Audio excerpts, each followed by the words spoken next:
how then do we start to adjust our mindsets about money in the air era? Because money rules everything in our lives in the earth era. And and I know that when I talked about this in previous webinars, some people get quite upset. They'll tell me, hey, May, you crazy? Are you saying that money is going to disappear? Now, my official answer to that is no, it's not. Because money is one of the universal concepts. The people in Machu Picchu had money. The people who, when they first started discovering that barter trade didn't work and they were exchanging stuff with shells, right? The shells were money. The Chinese people had circle coins with a square thing in the middle. Chinese people in ancient China had money. So why would money disappear? Of course, it is not going to disappear. It will always be there.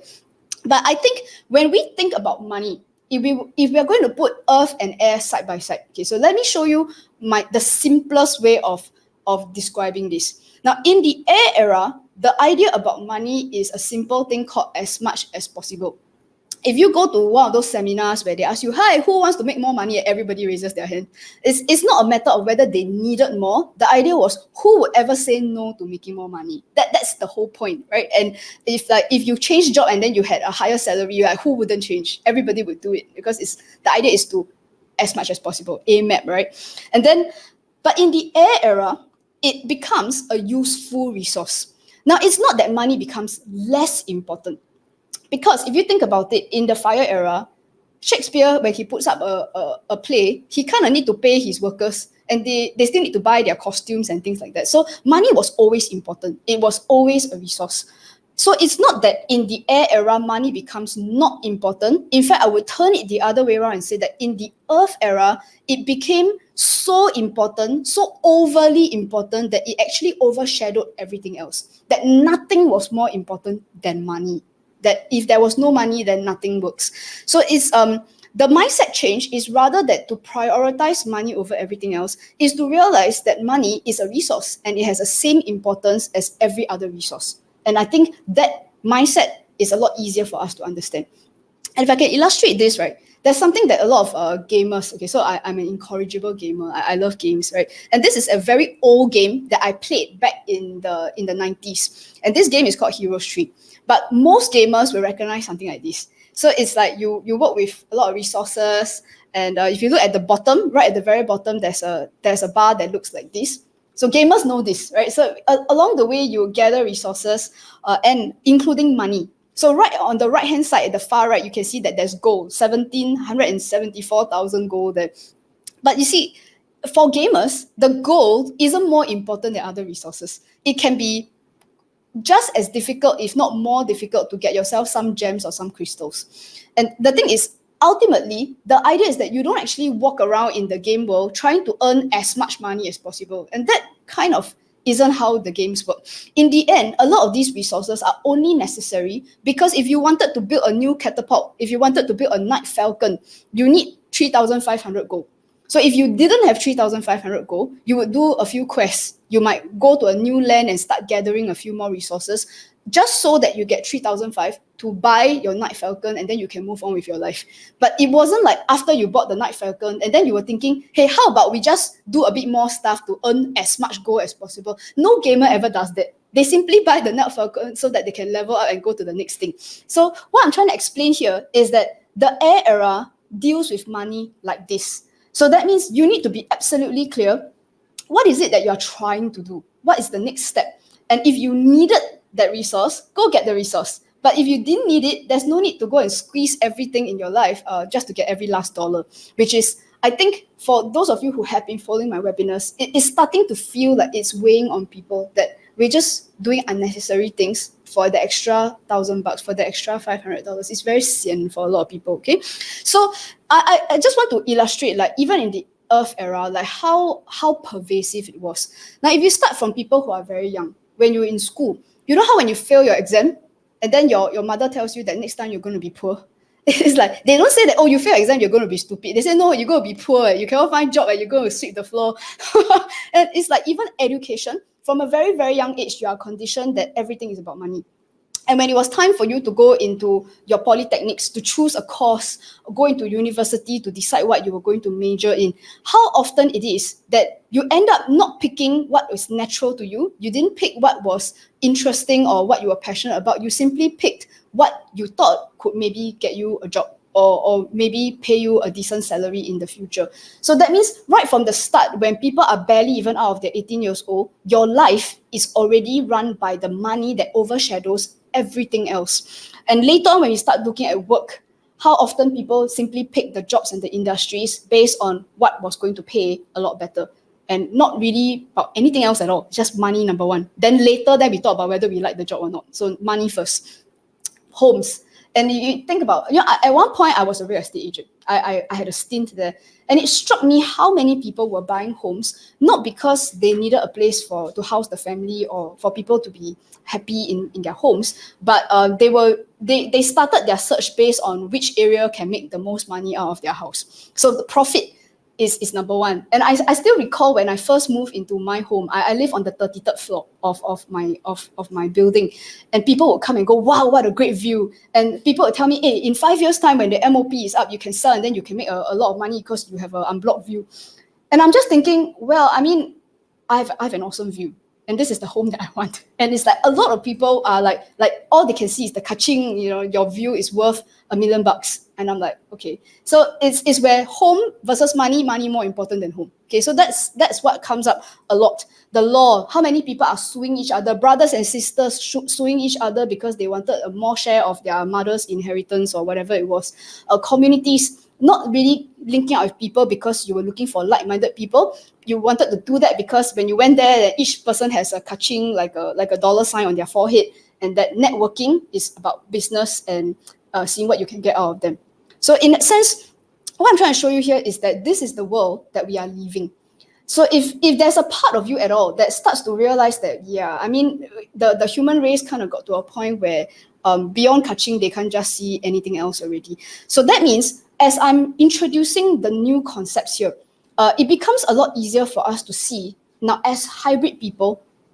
Are there things that we kind of want to change about things? Because if you're telling me that this world is great and it's great for all our kids and all to live in that world, then okay lor. But you don't get a choice in that era already. So you see, talk about kids, right? People talk about ROI. Like what's the best way to get the most out of my children? People are saying, what's the ROI on having a kid? And that children are bad ROI, therefore don't have kids because you're not going to get your money back. Oh wow. Oh wow. Guys, I just went on Google and I found this on page 1. It's very easy to find this kind of thing, and it scares me, when I was preparing these slides.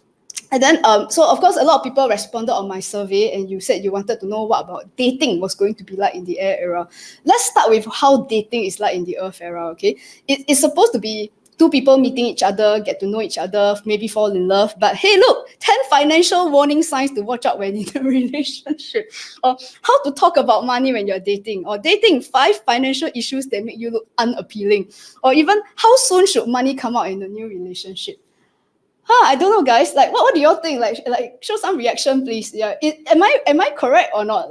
You go on a date, and one of the first things that come up, the awkward conversation, is like, so what do you do? Which is another way of knowing, what's your income and how much money do you make, and what kind of life, what kind of material life can I expect if I were to maybe marry you sometime in the future? It's pretty sad, and it makes dating so complicated, and it's a lot more difficult than just getting to know somebody for who they are. And so I'm trying to suggest, okay, so in a backhanded way, I'm also suggesting that in the air era, whether you like this swiping Tinder or whatever, or just going online with an avatar who doesn't look anything like you, in a way, it sort of allows people, I think, to, much as I feel a bit sad that people are not seeing each other face to face, but it allows you to really talk to someone when you're on a chat room. I remember when I was on MIRC when I was a teenager, it meant that you actually did speak to someone with no regard as to what they look like or what their skin color was or who they were. You simply spoke to them person to person. And I think that is kind of a step that you can take towards the air era where we kind of stop valuing people based on the kaching and the dollars. And I think it really makes a difference to how we treat each other. Okay, so the biggest question that all of us will have, and I had this question for years knowing that this air era is coming, and I'm a very earth person, I'm Taurus, and my moon is in Capricorn, I'm a very earth person. So I asked myself for years, how then do we shift out of this kaching mindset? And I created a very simple model, which I hope you give me the time to explain this, because I think it helps people to see the cycle of how we ended up with this money mindset to begin with. Now, first of all, it's this concept of how we all need money. We need money to pay the bills. We need money to buy a house. And we need money to just get by and to have a good life. So based on this, that's how we came up with the idea of work for money. As I illustrated earlier, this was inculcated in all of us from a very young age. That you could be 5 years old and your parents would tell you, you better go to school and study hard because otherwise you're going to be poor after. We all heard this crap from when we were much younger. So the problem with this idea is that you start to think of work equals for money. And that is why for many people, this idea of work is that something that you don't enjoy. It's like you have to show up there, do this horrible thing that your boss asks you to do, because if you don't do it, you're going to be poor and you're not going to be able to pay your bills. So that's why, on the whole, it's common to see people going for lunch, and sometimes the topics are just about complaining about work. And it becomes a pervasive cultural thing that's been going on. And that's why a lot of people start talking about, maybe I hate this and I want to quit my job, I want to get away. Okay, so then it creates another social phenomenon where now, because we are so miserable in our jobs, then the only thing we can think of is how are we going to cope with all this work that we have to do. So it creates phenomena that never happened in other eras. Last time, fire era, water era, before that, don't have this problem. Now, first of all, is that people got sick. And it's not common, it's not uncommon that people work until they actually become sick. And it used to be a physical thing. You work until, wow, some people are attributing stress and lack of sleep and lack of taking care of yourself to cancer and all sorts of that. And now we're starting to realize that there's an even bigger problem known as mental illness. And people are getting stressed and depressed and all that stuff. So what happens then?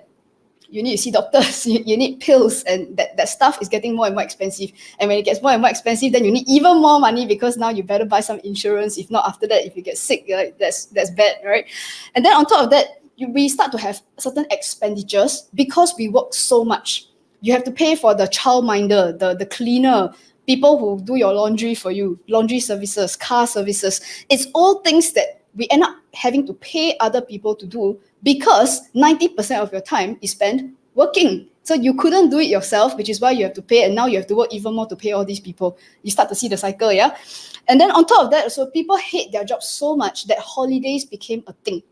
And that's why during the COVID period, so many people were miserable, because it's like, I cannot go holiday. Like, I really hate my job. Now I cannot go holiday. I have nothing to look forward to. I've heard this phrase from so many people, that the only thing that they look forward to in their lives is that one holiday that they need to get to, because they just need to get away from their work.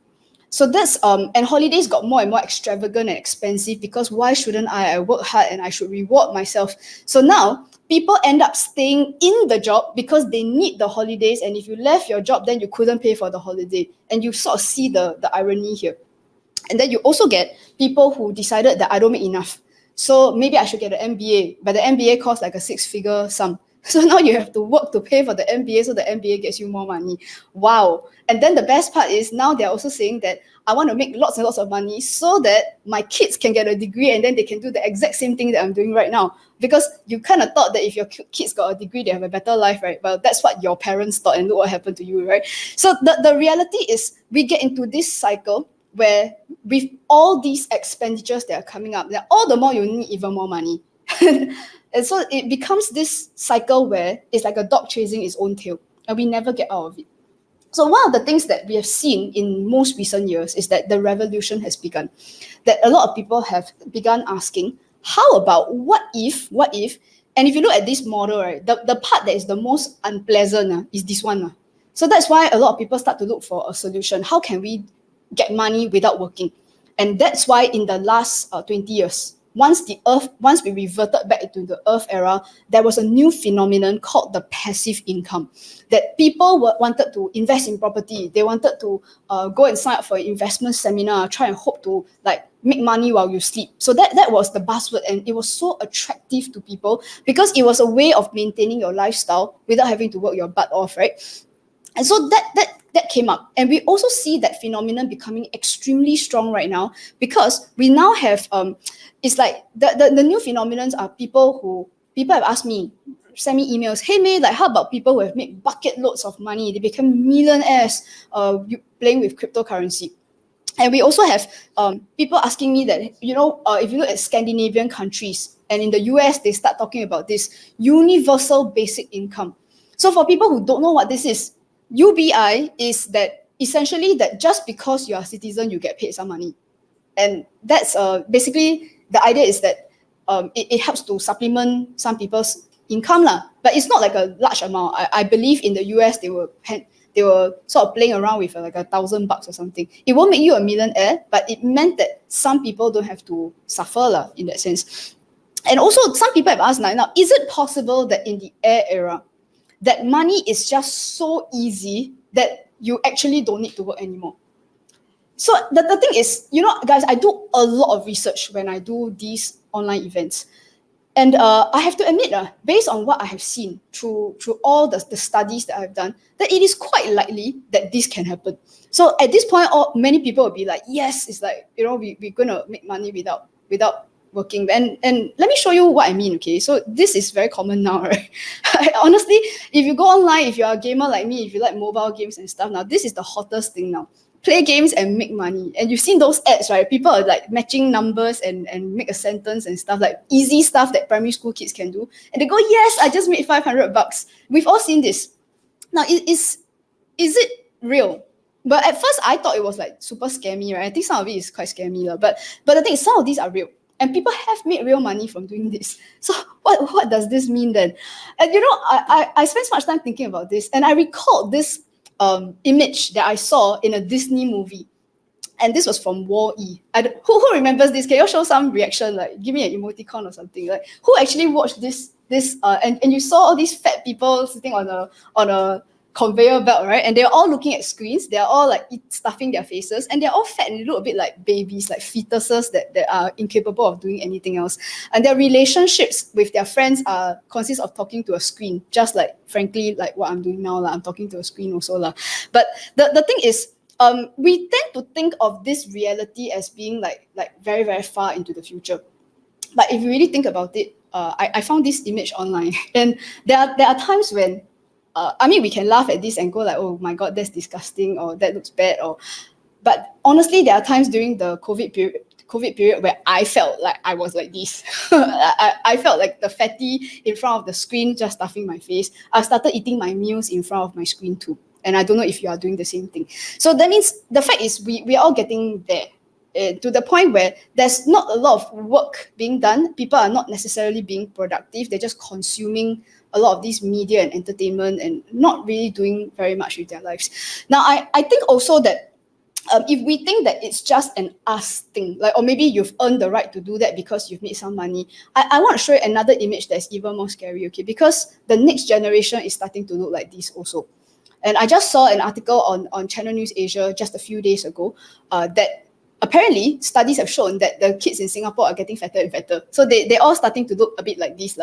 And this image scares me because it doesn't even look like they're mentally processing what they're consuming. It's like the eyes glaze over and just watching images on a screen. And the thing is, I don't know about you, but I think we are starting to resemble more and more like those fatties on the Wall-E movie. And I think there's a part of me that's just thinking like, okay, are people kind of okay with this, or that we can just make money like for free and then all your bills are paid so that you kind of can watch Netflix all day, or is it that are people still thinking like, no, I kind of don't really want to do that? So I want to sort of like poll all of you. So I promised you that this live stream is not going to be a one-way thing. So from here on, I'm done with my lecture stuff. So which means from here on, there will be a lot of these, let's get to know what everyone thinks. So how this works, guys, is totally anonymous. So don't worry, no one will know that you are the one who gave the answer. And if you can grab your phone, you just scan the QR code and it will take you to a Slido screen where this question will be there. Okay, so then we're going to show it's real time so that we can see what everybody's responses are.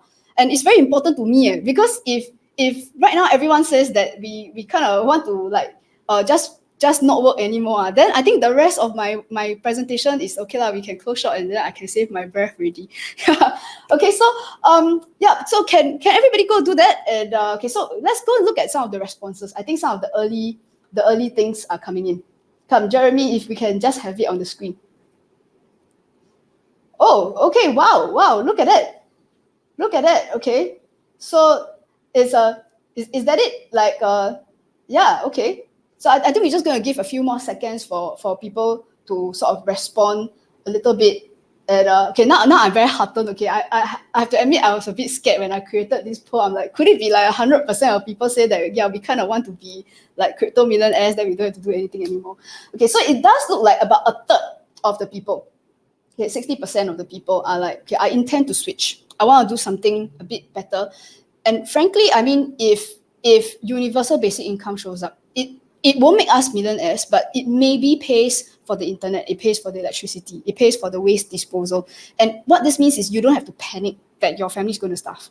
And which means, okay, we can now use our skills much better. And there are people who actually, this is also very nice to say that I still want to do the job that I do now, but maybe I don't want to work so hard, which makes sense because a lot of things are going to be automated. Then you don't have to do the grunt stuff, which is cool. And what this also tells me is that quite a lot of you, at least 42% of you, are in a job that you are quite happy about. Okay, so which I think that's great. Now, I myself, I believe I belong in the middle category.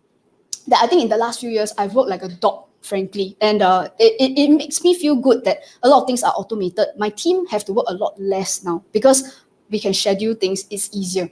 Okay, so there are people who still want to basically not want to work anymore, and that's cool too, because it's an option that will be available to a lot of us. And frankly, with the robots coming, there's going to be a lot less work. So if everybody else wants to work, then that could be a bit tricky. Okay, so but moving on, okay, we start to look at things like Thomas Maslow's hierarchy of needs. And I think what we are really looking at is the bottom two rows. If it's pretty much covered by the basics, then okay lah, then we can look at other things. And I want to draw your attention to the top two tiers. Because if you look at things like the feeling of accomplishment, you can only ever have that feeling if you have done something and you've gotten a positive response out of it. And at the highest level, the most important word I want to highlight here is the word creative activities. And I think for the longest time, people think of creativity as music or art or design, or like the person can sing very well, have talent. And I think creative is a lot more than that.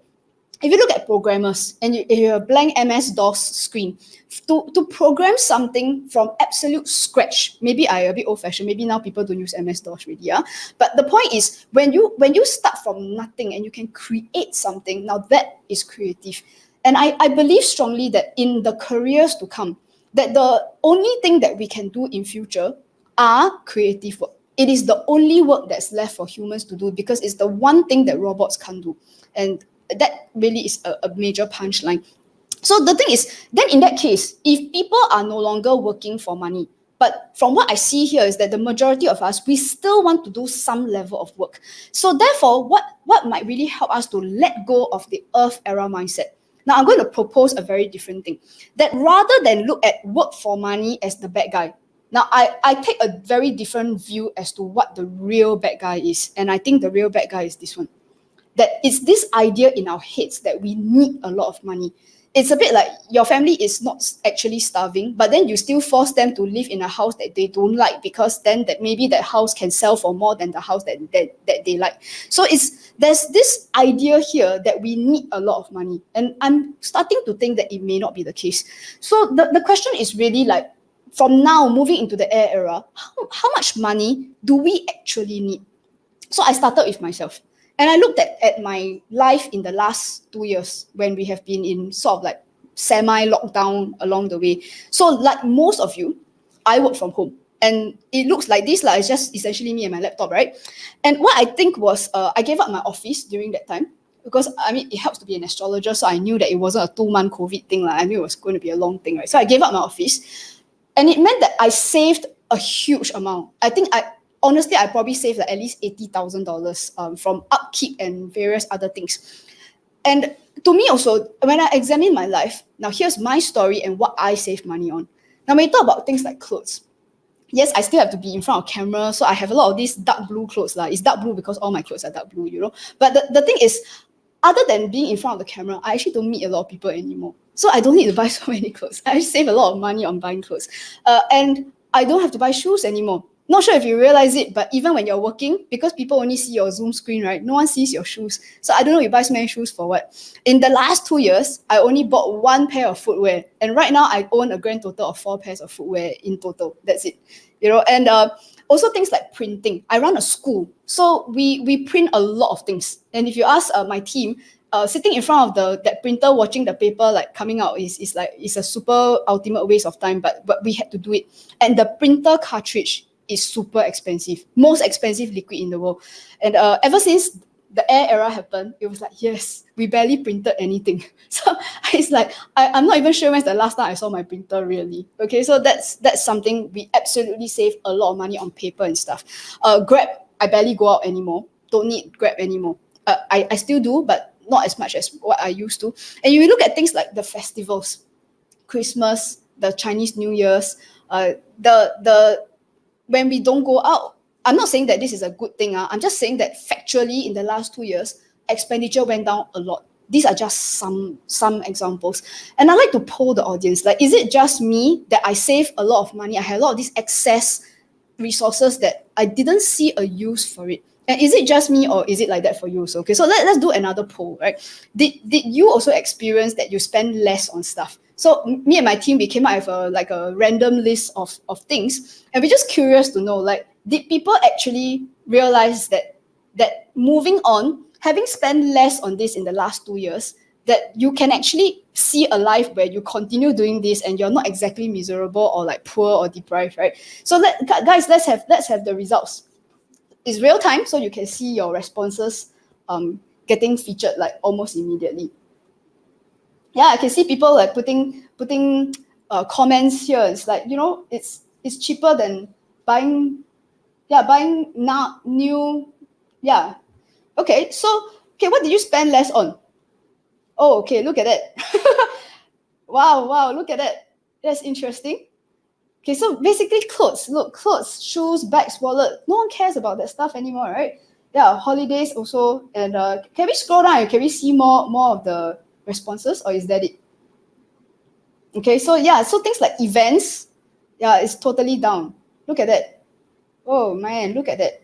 So it's like even additional redundant things that you buy when you go to the shopping malls, like half of the people, when you don't go shopping mall, you don't buy those extra things that you didn't intend to buy anyway. Yeah, food, especially eating out, paper. A printer cartridge only 42%. You people are still using a lot of paper, see? Okay, interesting. Yeah. So I think we get the idea. And if you can do this exercise on your own, really. And I think even as you are going to make that change to your career, whether you run your own business or whatever, that realization that we can live happy, satisfied lives without having to spend that much. Suddenly, if you don't need so much, that changes your career criteria. And suddenly, like for all the people who said that if money was easier, I would switch to a more meaningful or creative job. The fact is, it's happening right now. That in fact, you actually don't need so much, and now is the time that makes a lot more sense for people to do this. Yeah. So and I think moving forward into this more air era concepts, we are also seeing a new set of problems because a lot of these companies now are finding it really hard to hire people and to engage people, especially if you're looking for like the youngsters who are a lot more tech savvy. And I think it's not enough to just offer people salary, because once people realize that I really don't need that much money, and if I think that your company sucks, right, I don't, no matter how much you pay me, I still don't want to work.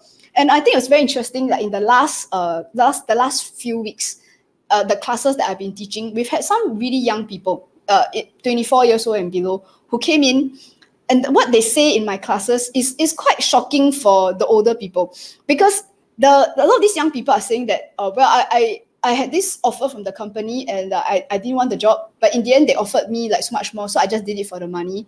And then once I collected the money, I just left. I just quit and I didn't bother to stay. And for some of the older people, are like, yeah, you know, all these right? But the point is that the truth is, what they realize is I didn't need that much money. And what became more and more important to that new generation that's coming up is that it needs to be meaningful and creative. And so that in the second half, as I said, what can we do? If you are O4G like me, right, we have to make a lot of changes to how we do things. And also, the other thing is that the people who are remaining in the team are starting to become less and less motivated. And that's something that we've all noticed, that just this idea of like, oh, there's a bonus or we're going to get this job done, it's just dreary now. And how do you get back this idea of, wow, I really enjoy, I find what I do meaningful? How do we do that? Okay, we're going to talk about that after the break. And also what needs to happen in 2022, especially if some of you who are listening to this are leading teams. You may be part of communities. And if we don't fix this now, a lot of things are going to go dead this year and in the years coming. And so after the break, here's what I'm going to cover. Okay, now there are 11 specific things that all of us need to change about our careers. And they are so simple that we can actually implement them in our own ways in the everyday things that we do. Simple 11 era things. And I'm also going to be looking at some real life examples. Because if I talk about just theory, right, it's theoretical, and a lot of people cannot visualize like, how does this work? And are there people who have achieved this? So I'm going to be featuring 6 people. They are all my students, and they are people who have actually gone and used their astrological charts and their astrological profiles to specifically design the kind of careers that really fits into what the air era is going to demand of us as human beings. Okay, so we're going to deal with all of this after the break. And so we're going to go for a 10-minute break. I know some people are asking like, okay, how do we get in touch with some of your previous webinars? We still want to see your predictions. And now that it's 2022, you want to go back and review like the previous stuff that I did in other webinars. Go ahead and scan that QR code. Don't forget to subscribe. And if you can, leave a comment at the end of the video after you watch my live stream. But don't watch now. They are like 3 hours and 6 hours. Okay. So now after the break, I'm going to take a few questions. So if you have questions that you'd like me to answer, you can put them onto the group chat, on the Facebook chat, or on the YouTube live chat. And my team are going to be highlighting some of these questions that I'll answer right after the break. Okay. So 10 minutes. We are 11:20 now. I will resume at 11:30. See you guys in a while.